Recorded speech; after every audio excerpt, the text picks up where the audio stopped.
Meski kurang anggaran, Murad siap fasilitasi lapak baca di Seram bagian timur.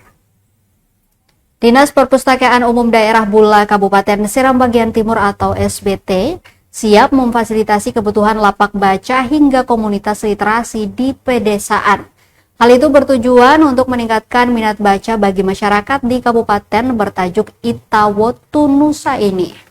Kepala Dinas Perpustakaan dan Kearsipan Kabupaten SBT, Murad Wokas, mengaku akan mewujudkan hal tersebut.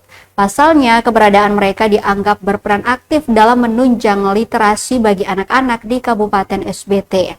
Murad mengakui bahwa pihaknya tidak bisa berbuat banyak sebab tidak didukung dengan anggaran yang memadai, terlebih di saat kebijakan efisiensi anggaran saat ini. Namun, pihaknya siap berkoordinasi untuk membantu kebutuhan organisasi yang bergerak di bidang literasi. Kata dia, pihaknya bakal melakukan sejumlah kegiatan dengan target meningkatkan minat baca di masyarakat. Ia berharap di masa pemerintahan saat ini, sumber daya manusia di Kabupaten SBT bisa mengalami peningkatan.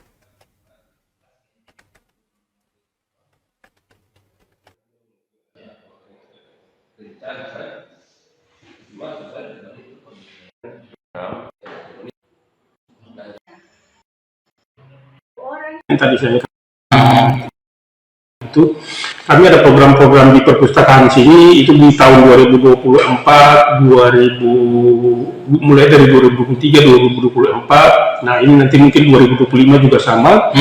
Kami ada satu program yang namanya program TPBIS, yakni program transformasi perpustakaan berbasis inklusi sosial.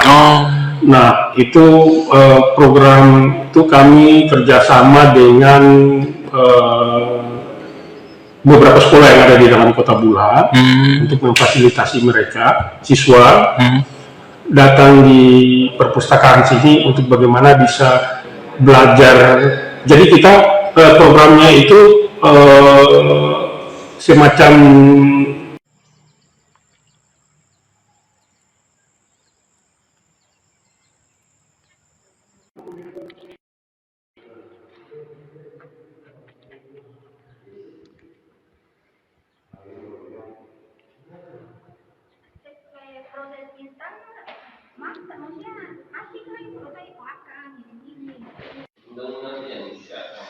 Download Tribun X sekarang, menghadirkan lokal menjadi Indonesia.